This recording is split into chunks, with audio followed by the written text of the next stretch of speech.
Hi, Hello. I'm fine, thanks. How are you? Thank you for inviting me.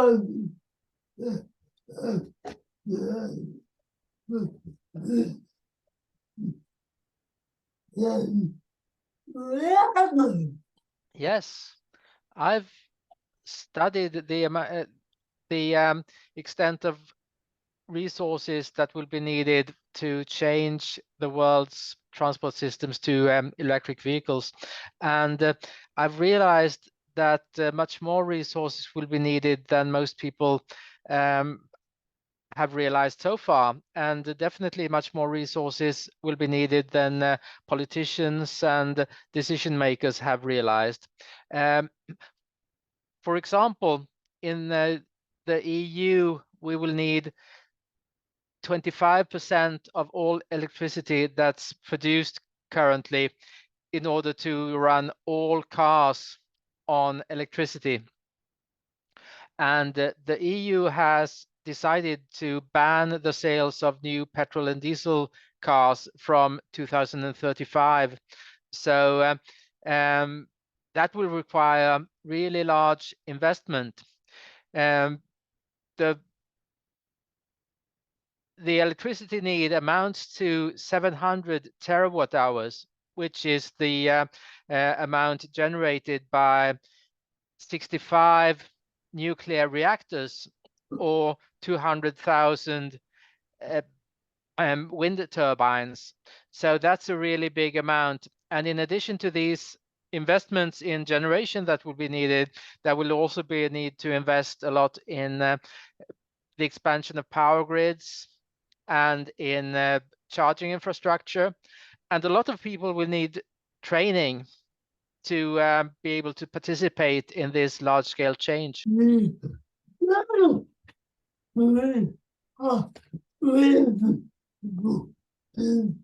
No, no country is ready and no country is prepared. It will take much longer than 11 years to expand power generation and expand electricity grids, expand charging infrastructure and so on. So countries will need many years to uh, make investments and run development programs to develop the systems that will be needed. And as I said, many people will also need to be trained because there are very few people at present who understand these challenges and have a picture of the amounts of resources and the different activities that will be needed in order to go through with the change.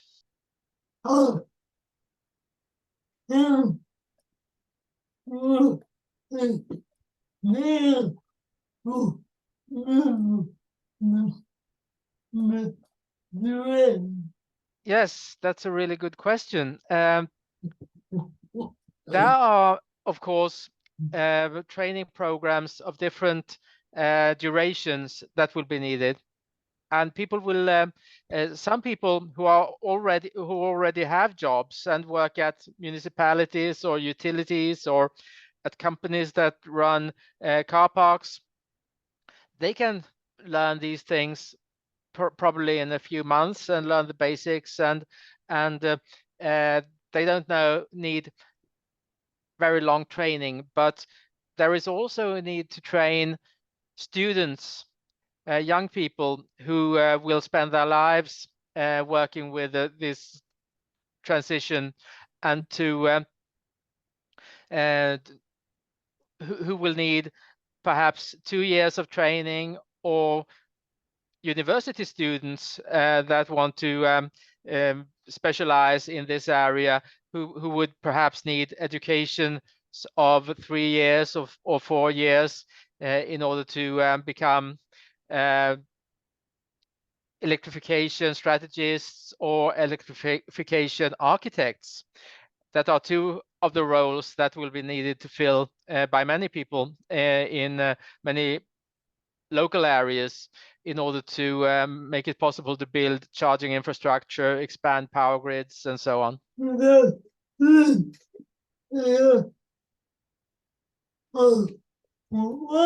Absolutely. It will be a lot of work, and a lot of people will need to be involved. In the case of the Apollo program, the effort of the United States that was started by John F. Kennedy when he challenged the nation to send a man to the moon before the end of the 1960s and bring him back safely to Earth. There were 400,000 Americans involved in that program with technology development and the building of rockets and moon landers and computer systems and so on.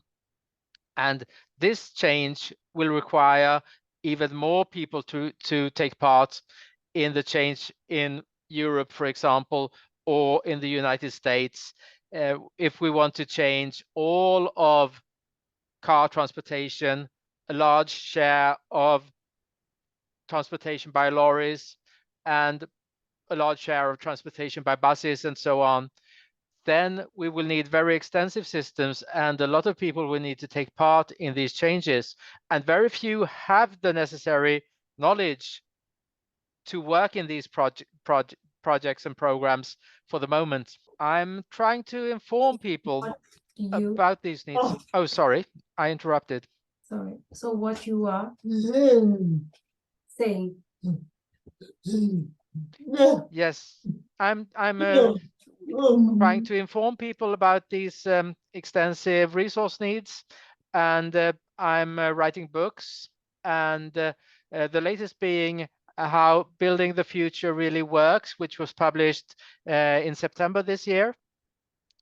And I've started to record a series of videos that will be released on YouTube from Friday this week, where I explain the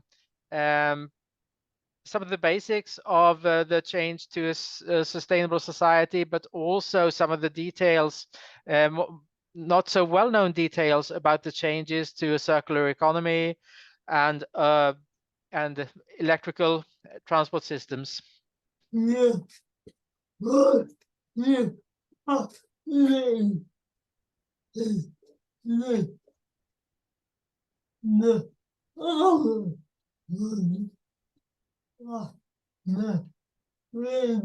Exactly.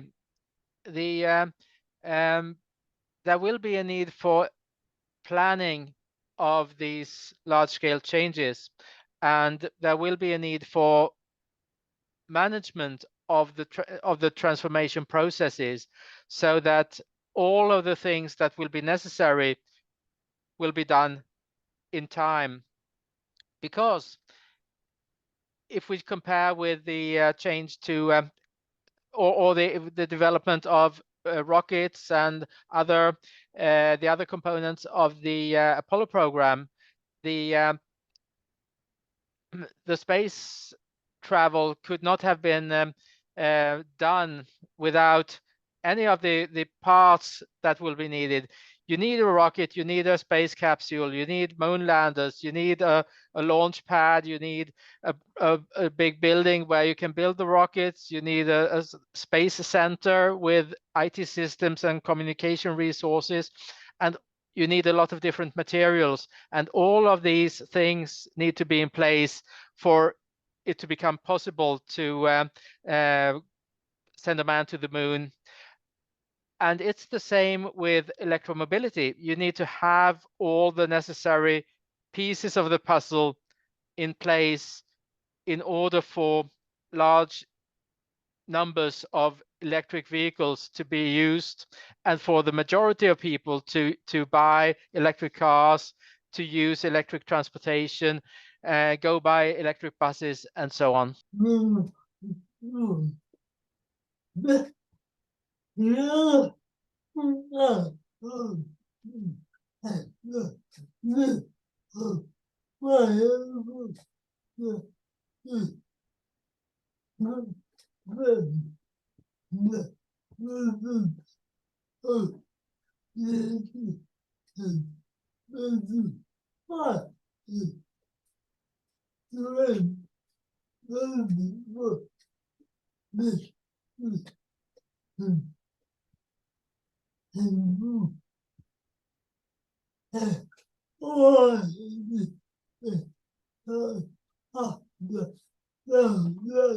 Yes, the downsides are, as I've mentioned, that none of these areas are prepared for such a big change.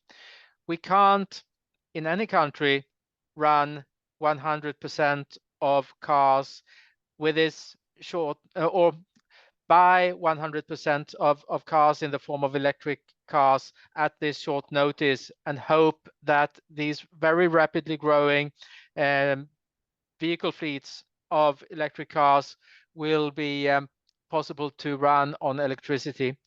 We simply don't have enough power, and we need to reinforce power grids, and we need to train people, we need to build charging infrastructure.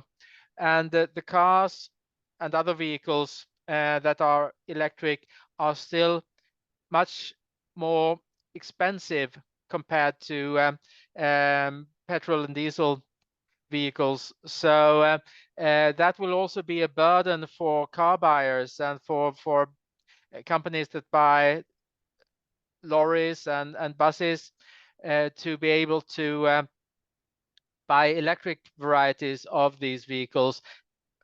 Of course, a number of people are able to buy electric cars, but and a number of companies are able to buy electric lorries and buses, but for all consumers, all car buyers, to be able to afford an electric car is not possible at the moment, and it's not likely that the price of electric cars will go down rapidly enough for everyone to be able to afford such a vehicle.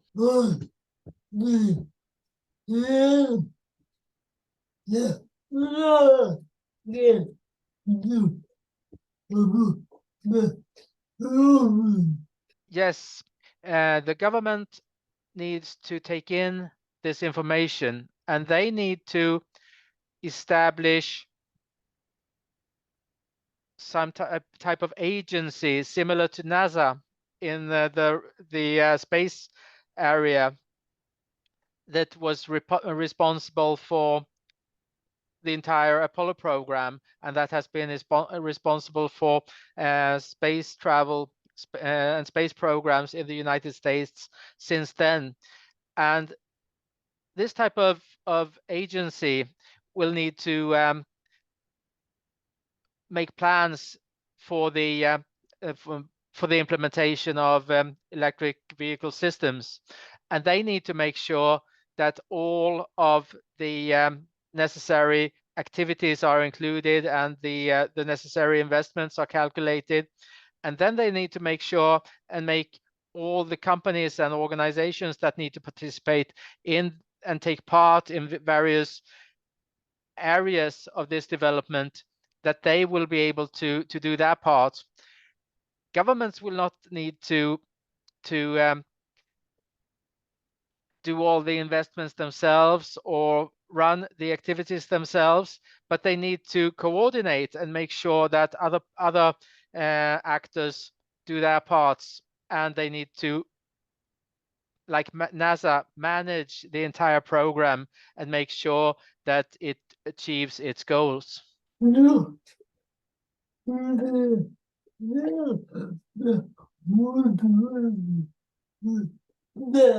I don't know.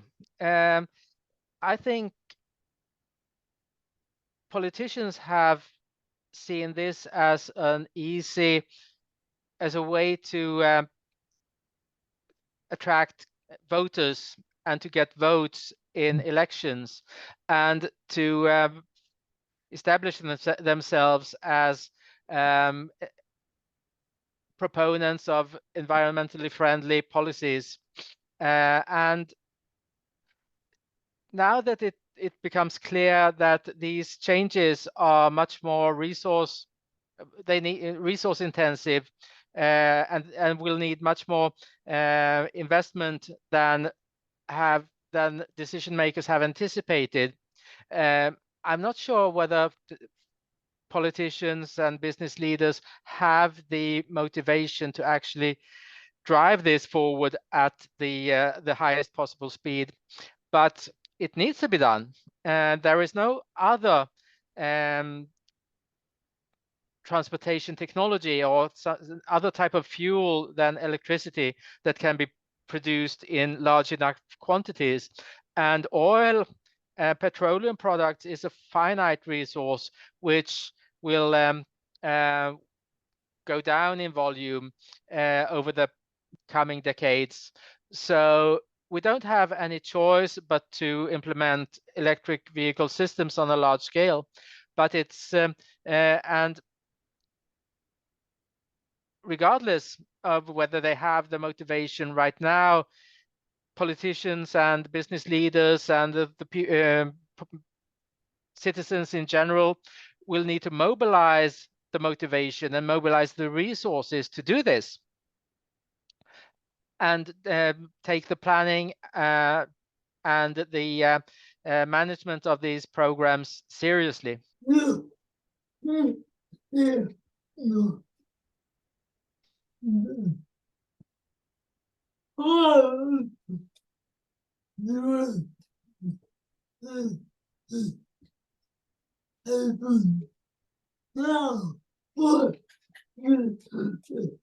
Yes, I know. I think that would be a very good place to discuss these things, but as sustainability experts and politicians are not aware of the large-scale resources that will be needed and the large change programs that will be necessary to implement electromobility, they have not thought of discussing the change to at COP28. So and that is really sad, because there will be a need for a large amount of debate, a large amount of discuss the various technologies that will be necessary to use and necessary to develop.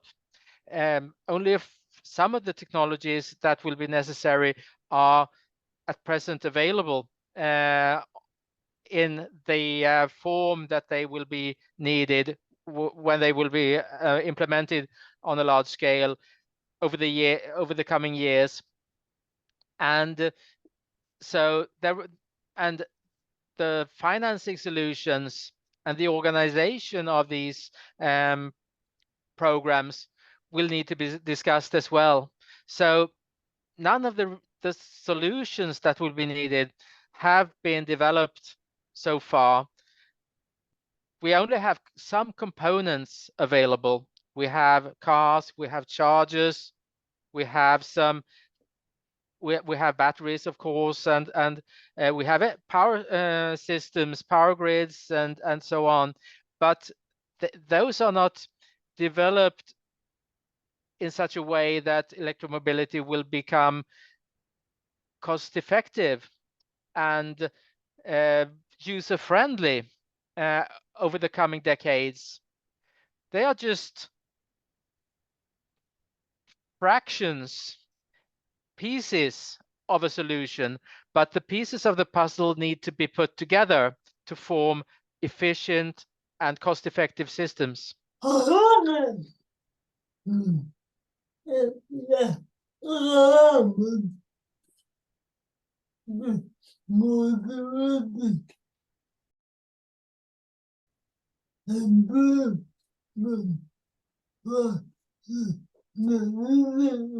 That's a very good question as well. Um, what will be needed to motivate governments, I think, is pressure from voters. Um, experts need to realize these things, and we need to inform the public that large investments will be needed and large change activities will be needed, and voters and governments will need to get this pressure from voters that they need to act and develop the systems and make the right decisions. So the people who understand this, I and you and other people who have an understanding of this, need to put forward these this big picture of the change, of the large scale change that will be necessary, and all the activities that will be needed, investments that will be needed, and so on, and put that forward to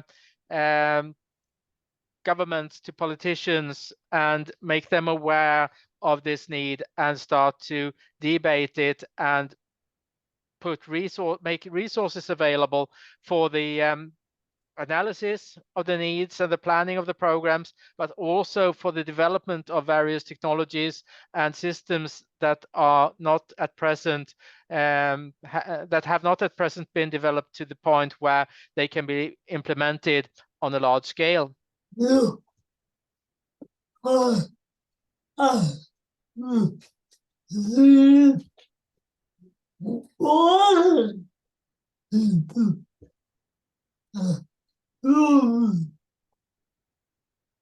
Yes, I'd say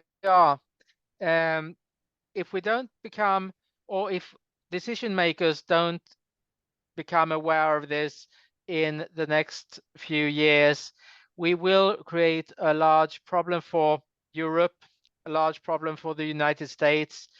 And when we, for example, ban the sales of petrol and diesel cars from 2035, a lot of people will be made redundant, lose their jobs in the manufacturing of petrol and diesel cars, and a lot of and the demand for electricity will increase dramatically.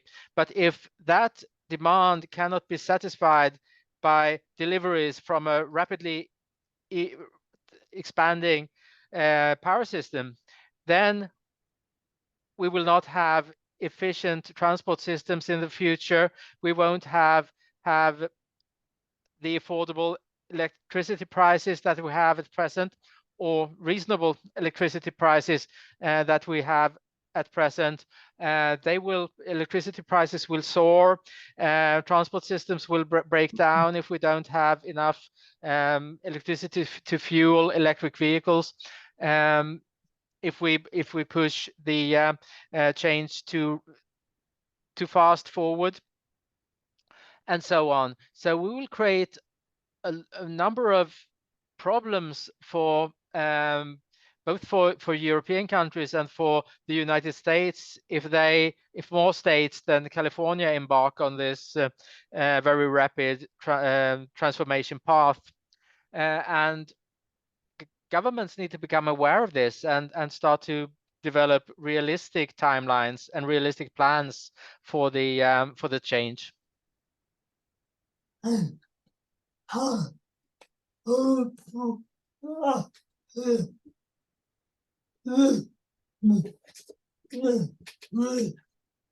I'm hopeful, but I'm also cautious. I really hope that we can reach decision makers with this information, and I'm doing my best to inform everyone that shows an interest in this, and take the time to participate on podcasts and so on. I'm doing podcasts. I'm releasing videos on this topic. I'm writing articles for newspapers, and I'm writing posts on LinkedIn and other platforms. So I'm trying my best to really inform about this complexity of the challenge and the scale of the challenge, but not so many others, except for yourself and other people who invite me to their podcasts and people who at newspapers who publish my articles and so on, but not many others apart from yourself, and those people are have started to help spreading this message. And I'm really grateful to you for inviting me to your podcast and to taking your time to interview me about this.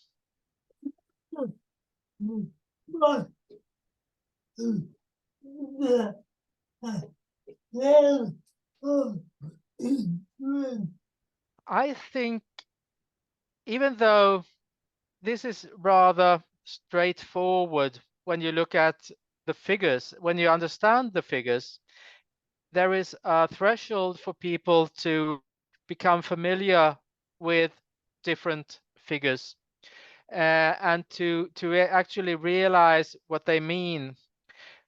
Because in a year, a car on average will need 3,000 kilowatt hours of electricity to do that, like 12,000 kilometers of driving.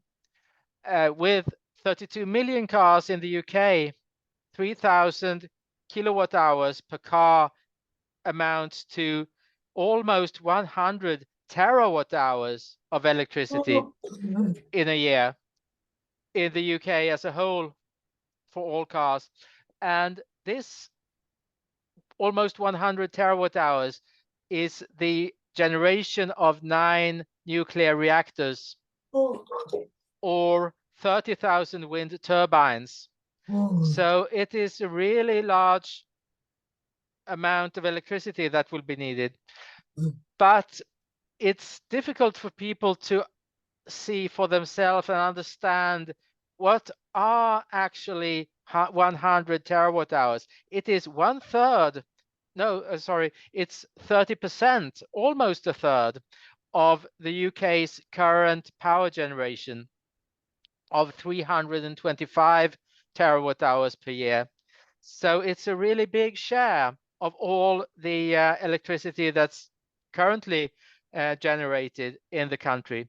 And in addition to this, there will be a need for investments in power grids, both the national grids, the big high voltage grids that send electricity across the country, but also investment in regional grids and in local grids in every city and town across the nation.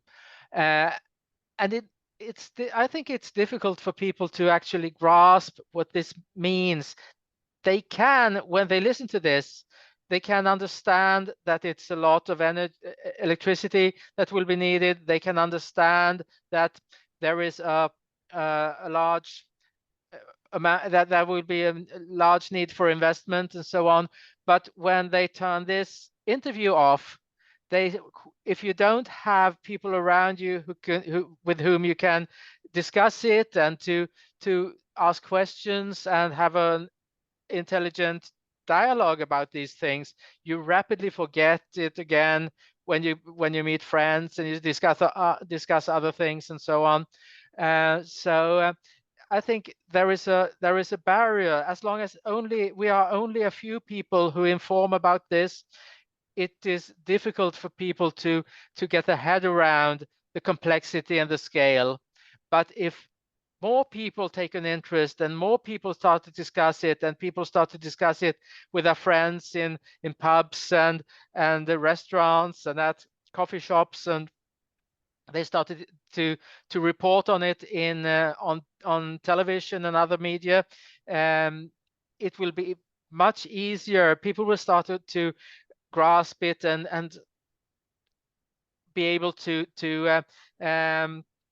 discuss it themselves, and it will gradually become more comfortable for people to handle these big figures and to play with them and say how much electricity will then be needed in Birmingham to fuel our all cars in Birmingham, and how big will the investment be in Birmingham to reinforce the power grids of different areas in Birmingham, like Solihull or other areas, the city center, etc., or and so on. And you can take it down, bring it down to the local situation, and where do we need to have all these chargers, and how can I and my neighbor buy an electric car, and how can we make sure that we will be able to charge them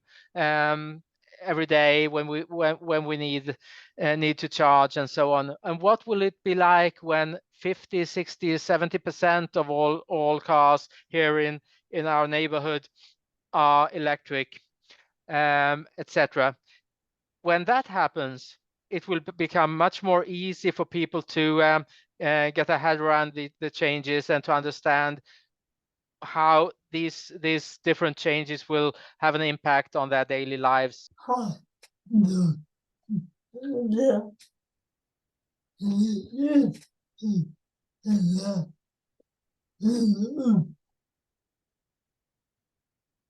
That's right.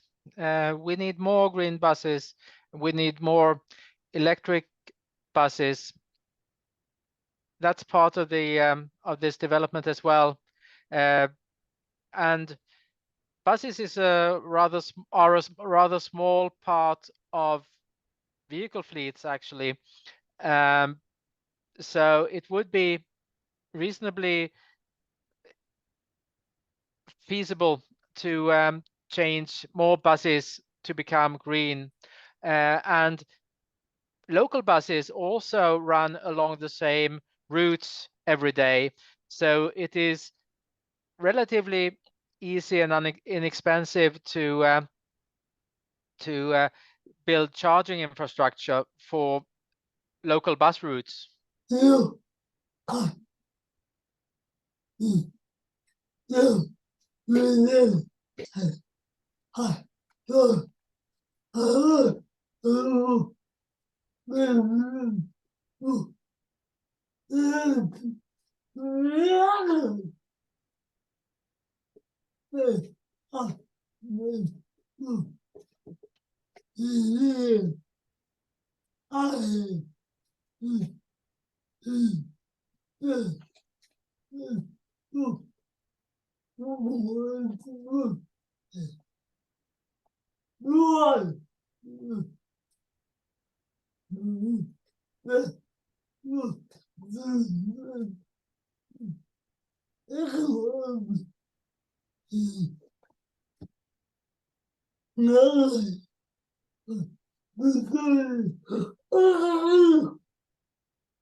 Well, I'm not an expert in battery manufacturing, and I'm not an expert in lithium-ion production. I know that lithium is a very common mineral in the Earth's crust, and that there are a lot of resources, many places where there's lithium. That's available everywhere, basically, as I understand, but it's not available in large enough concentrations to be used everywhere. So there are some places in some countries that have large lithium mines where the concentration of lithium is high enough for it to be economical to produce it. And but one of the things with lithium is that it's also, despite its the fact that it's available in many places, it's not a limited resource, and we don't know how far these resources with high concentration of lithium will last, and how many batteries we can produce using these resources. So it's still a fairly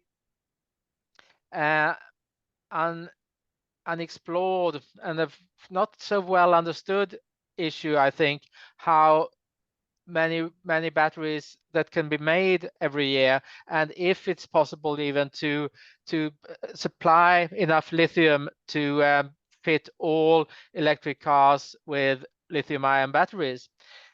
Instead, they're looking at other technologies like sodium batteries, etc. But it's those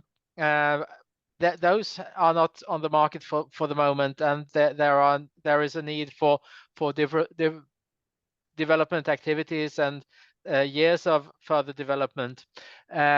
So it's that is another issue related to this, that lithium ion is a mineral that's not scarce, but it may be scarce in these high concentration areas, so that it cannot perhaps be used to fit all cars, all buses, all trucks with the lithium-ion batteries.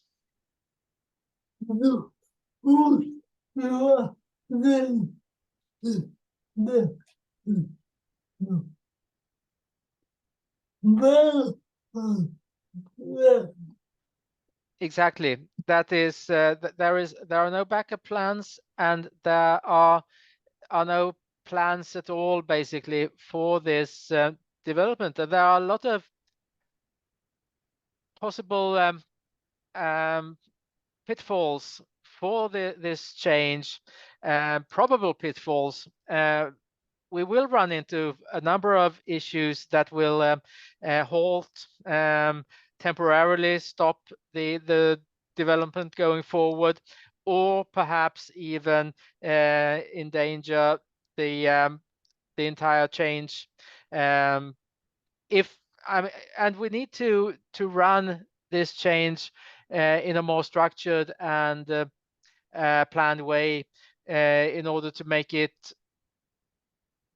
realistic, and make the plans realistic, and to make it more probable that we will succeed.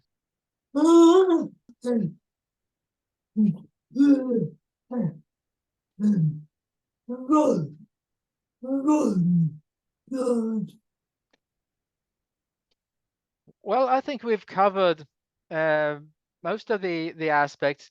What I'm thinking of is that there are so many different alternative configurations of charging infrastructure, alternative configurations of power generation systems with different generation technologies, and we need to spend time and spend resources building realistic plans of these different parts of systems, and develop an overall plan and an overall time plan for the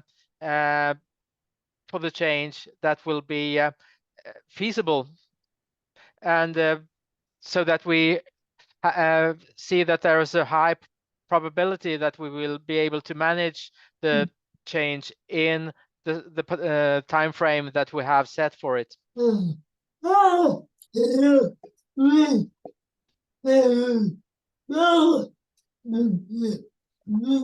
Same to you.